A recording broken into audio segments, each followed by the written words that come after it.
I'm Nima Rajan, and this is Forum Daily Week in Review. A group of Canadian scientists are eagerly awaiting delivery of samples from an asteroid collected nearly 500,000 kilometers from Earth. The samples were gathered by a spacecraft called OSIRIS-REx. Alan Hildebrand, a University of Calgary planetary scientist, is in line for one of these samples. He says studying the asteroid named Bennu should shed light on the formation of Earth and the solar system. Canadian labs are eligible to receive samples of Bennu because of Canada's investment of $61 million in the OSIRIS program.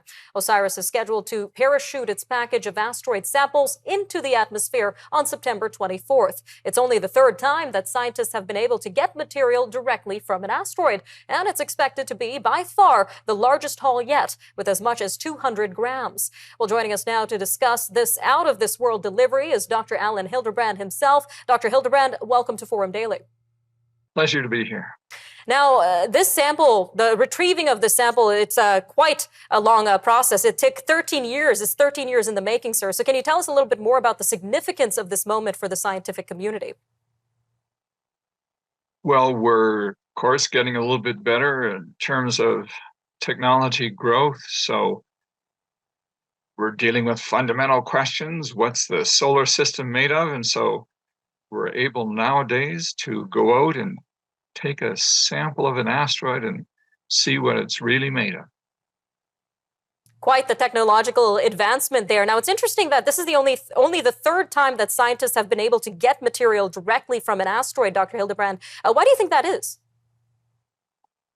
Well, it's, of course, not cheap. And as you said, you do need a technology level. So we've been getting better at this. Of course, the space age got started in the 1950s, but we've come a long way. And just like your cell phone now has all these technological marvels, those translate into, spacecraft development and command and control systems.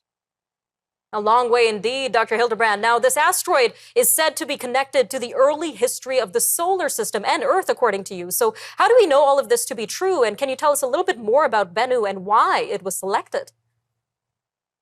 Well, we know the material on the asteroid, the rocks there are probably old because almost all the meteorites that fall on our planet, when we date them, date from the start of the solar system, 4.5 billion years ago. They're very slightly older than Earth itself. That's really interesting. We can look at the spectra of those meteorites. So Bennu, the asteroid, with a telescope, you can take its spectra, and so we can see its relatively comparable minerals making it up. But Bennu spectrally is actually a bit different than any meteorite we have. It's called a B class, B as in boy.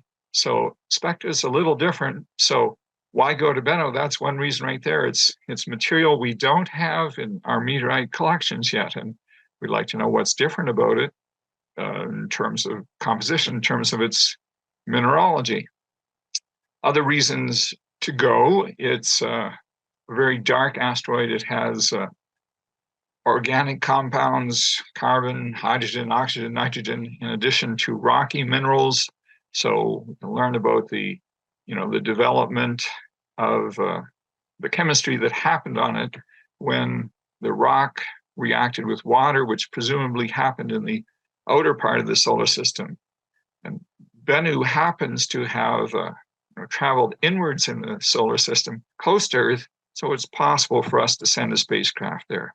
It would be tough for us to send a spacecraft to the outer solar system and bring back a piece. And the last reason, Bennu is a near-Earth asteroid, and there's a very small chance, a few centuries in the future, that it might impact the Earth. So from studying its surface today, we know how it interacts with sunlight that slightly changes its orbit. So we will know whether or not it will impact the Earth in the future. All right, up next, we'll be unpacking a new poll which indicates that most Canadians aren't happy with the federal government's spending of taxpayer money. This Ipsos poll was conducted on behalf of the Montreal Economic Institute and has revealed some interesting insights into the sentiment among Canadians who are facing the rising cost of living, inflation, and interest rate hikes. Our interview with Celia Pinto-Barrera, public policy analyst at the Montreal Economic Institute, is coming up next, so stay with us. Forum Daily Week in Review. We'll be right back after a short commercial break.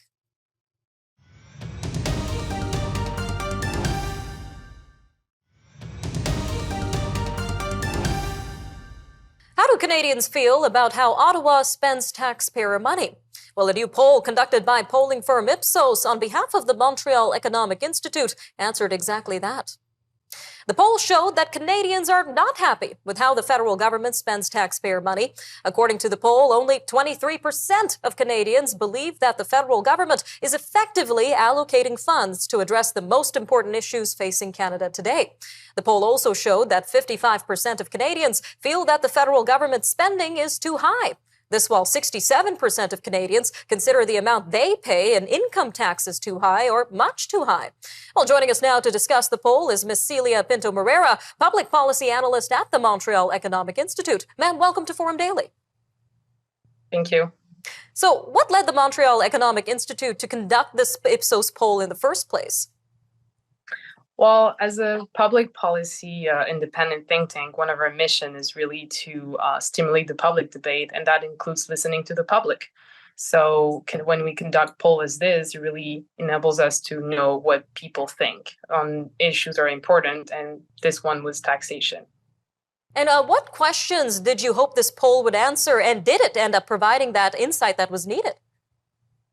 So we really wanted to know what Canadian taxpayers think of our taxation system, but also what they think of government spending and if it's efficient. And it was particularly insightful because, as you mentioned, we found that only 2/3 of Canadians think that they pay too much in taxes, and less than a quarter of them think that the Trudeau government is spending on the right stuff and on the right priorities. Now, this poll has clearly shown that Canadians have some strong opinions about how Ottawa is spending taxpayer money. But what would you say are some of the other big takeaways from this poll? Well, something that's also particularly insightful is that a vast majority of Canadians, 55%, if we want to be exact, agree that Ottawa's spending is too high. And this should not be a surprise when we consider our current inflationary context. And in that same idea, 2 out of every 3 Canadians think that the government spending has fueled the recent inflation that we're seeing. So clearly, Canadians are unhappy with how their government spend their own money, and rightfully so. Now, do Canadians always feel that the government is poorly spending money and overtaxing citizens, or is this a relatively new trend? It's not a new trend. We conducted a poll in October 2022, and we found already back then that 72% of Canadians thought that the tax burden was too high. So it's not something recent, and over the years, Canadians have been saying the same thing. So really being overtaxed is not trendy. And how are the researchers at MEI currently digesting the information from this poll, and what stood out to you personally the most? Well, we really take this information as something that strengthens our mission to really call for government accountability, but also general economic efficiency. And I think personally, the data that stood to me the most was that 60% of Canadians think that the government is not transparent enough and not accountable enough to its spending. And I think it's very important because as taxpayers, we do deserve to know where our money goes. Now, on the note of government accountability, what should lawmakers and officials take away from these polling results, and what could be the natural next steps for them from your perspective? Well, it's true that if you look at the poll, there isn't really support for big spending in there. But I think what lawmakers need to understand is that they should listen to the population. The population is clearly unhappy with how our money is spent, and we want more accountability. And this starts with spending less, with allocating resources in a better way, but also returning to a balanced budget. And were there any positive responses to government spending at all in this poll? Not so much. What we clearly see is that only the support for increased spending is capped at 11%, and this is across all age groups. So clearly, there isn't any age group for Canadians and Canadian taxpayers that think that they're not being taxed too much. All right, ma'am, just about a quick 30 seconds left here, but we know there was a lot of debate around the carbon pricing system. What did this poll reveal in terms of Canadian sentiment around this? Well, according to our poll, 45% are opposed to the tax, but it also varies across provinces, and it's really unpopular in the provinces out east. And it would make sense if you consider that the Trudeau carbon tax has been recently put in place there, and clearly motorists have seen price hikes at their pump. All right, Ms. Moreira, thank you so much for that insight for our show, Forum Daily. Thank you. All right, coming up, we take a look at office vacancy rates. According to one commercial real estate firm, Toronto's office vacancy rate hit 12% in Q2. Our interview with Brendan Caldwell up next.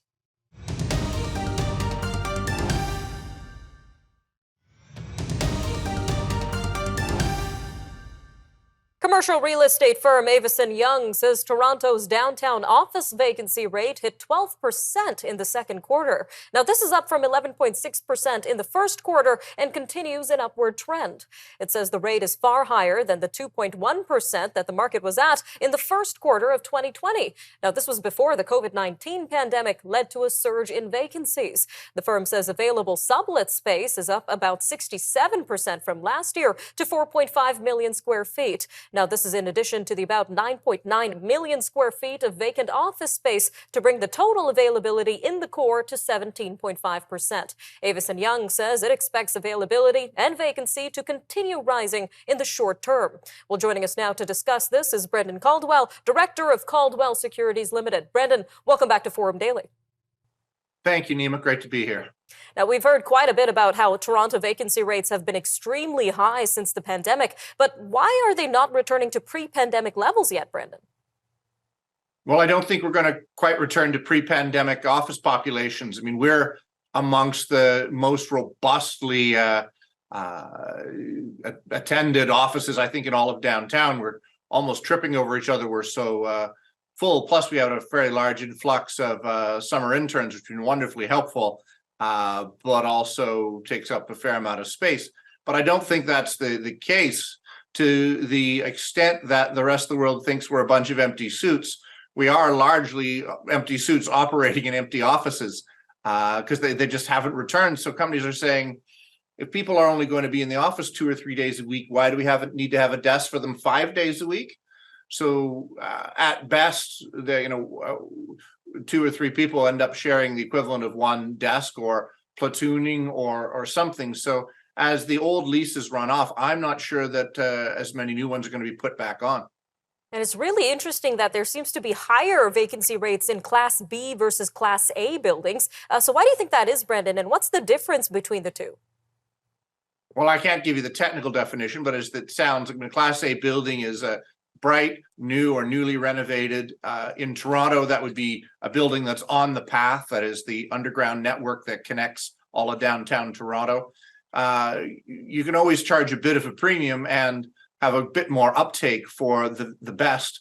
It's usually that when the Class B, C, D, E, and F, or whatever else comes next, buildings tend to get full once the price difference makes sense. But if there are significant discounts being offered even on the very best buildings, then it would make sense people would go for those, because even the Class B buildings in their heyday were bid up quite high, as there was little to no vacancies in Toronto end of 2019, beginning of 2020. Not quite that way now.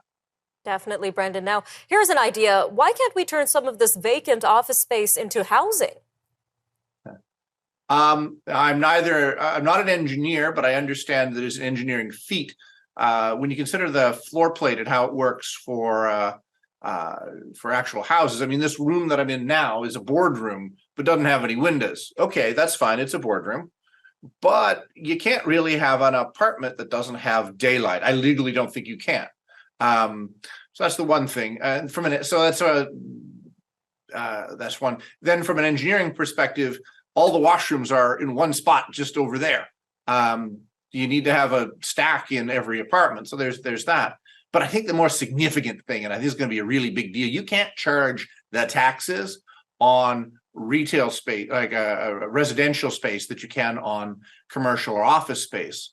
So if you start converting commercial to residential, that's going to have a big impact on the city's revenues.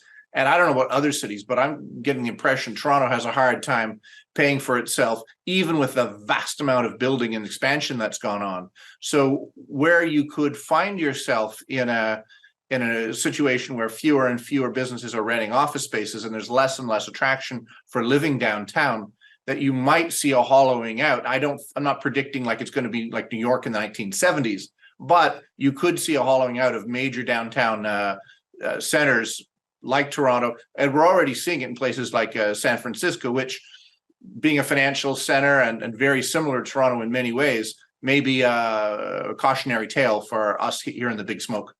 Definitely something to keep our eyes out for. Brendan, thank you again for your time today. Thank you, Nima. When we come back from the commercial break, we're going to focus on a condition called alpha-gal syndrome. It currently affects 450,000 Americans who are now allergic to red meat, all because of a tick bite. Now, this comes as some experts warn of this tick finding its way north of the border. Our interview with Dr. Abhishek Raut, medical director at Apple Tree Medical Group, from this week's medical segment will help you better understand this condition and how you and your family can stay safe. So don't go anywhere. We'll be back shortly.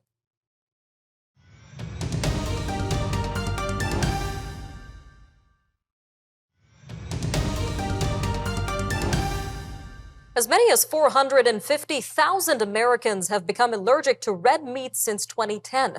Now, this is because of an illness triggered by tick bites. And some researchers warn of this particular tick potentially moving north of the border. Alpha-gal syndrome occurs when an infected person eats beef, pork, venison, or other meat from mammals, or ingests milk, gelatin, or other mammal products. When a sugar that's in meat from mammals and in tick spit enters the body through the skin, it triggers an immune response and can lead to a severe allergic reaction.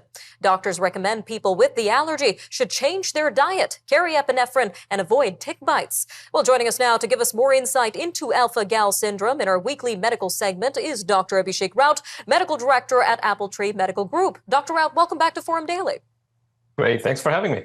Quite the interesting syndrome here, Dr. Raut. So what exactly is alpha-gal syndrome, and how exactly does it affect the body's ability to digest red meat? Can you walk us through the science here? Right, so alpha-gal syndrome is very unique. It's a condition that arises from an immune response triggered by tick bites. So a person is bitten by an infected Lone Star tick.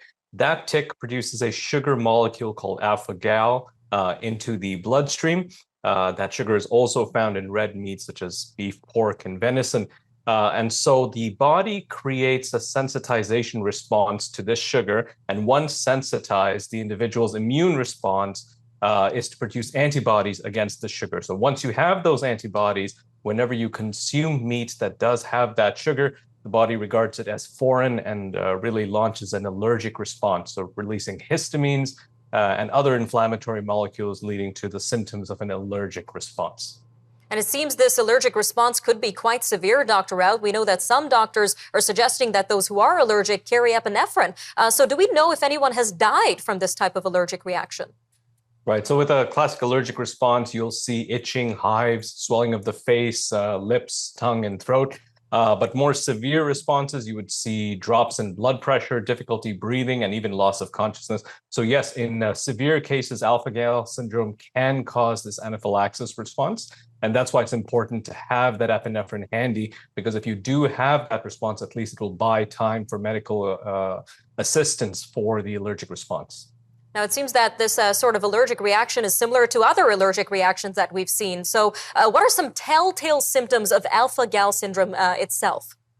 Right. So very telltale symptoms will manifest typically a few hours after consuming red meat or other mammalian products. You're going to get that itching, your hives, a little bit of redness on the skin, especially around the mouth and face, and you'll get a bit of swelling as well. You may have some GI symptoms like stomach upsets, nausea, vomiting, and even diarrhea. And then more concerning, you can have respiratory symptoms like difficulty breathing as well. And is this a permanent condition, Dr. Raut? Is there no treatment for it? It can be a very long-lasting condition. So most individuals, the allergy will persist over time. There's no definitive cure right now for alpha-gal. And really, management is all about avoiding consumption of red meat to avoid that allergic response. And we do see that over time, many individuals will actually have a reduction in the sensitivity that they have to the meat. All right, Dr. Out. And why just red meat? Why not other forms of meat like chicken and fish? Yeah, it's very interesting because what we're seeing here is the alpha-gal syndrome is specifically because of that sugar molecule, alpha-gal. And that sugar is actually very uniquely present in mammalian tissue. So red meat, in particular, it is not found in chicken, fish, or other non-mammalian products, which is why when we get that immune response, you're not going to have that response to things like chicken or fish. It's really going to be against red meat. So what are some protective measures that Canadians can take to prevent any tick bites? Because we know some ticks are associated with Lyme disease. So what can they do to protect themselves? That's right. So for Canadians, well, the important thing here is to make sure if you're going into wooded areas to be proactive, wear long sleeve shirts and long pants, and tucking those pant legs into the socks or boots to create a barrier against ticks. Wearing insect repellent, and then when you're done the outdoor activity, make sure that you shower promptly to wash off any unattached ticks, and also to perform a tick check on the body after you come back. All right, Dr. Out, always a great interview. Thank you again for your time today. Great. Thanks so much for having me. All right, I'm Nima Rajan, and that'll do it for your look at important conversations from this past week. Remember, for more news on demand, you could always visit our website, thenewsforum.ca, and make sure to follow us on our social media accounts for updates. You can also watch all of our news and commentary programming on the News Forum YouTube channel. Stay tuned for other network programs. We have commentary shows on economics, politics, Canadian law, and social issues that affect Canadians everywhere. Well, thanks again for joining us today on Forum Daily Week in Review, and we'll see you again next time. Have a great weekend, Canada. Take care.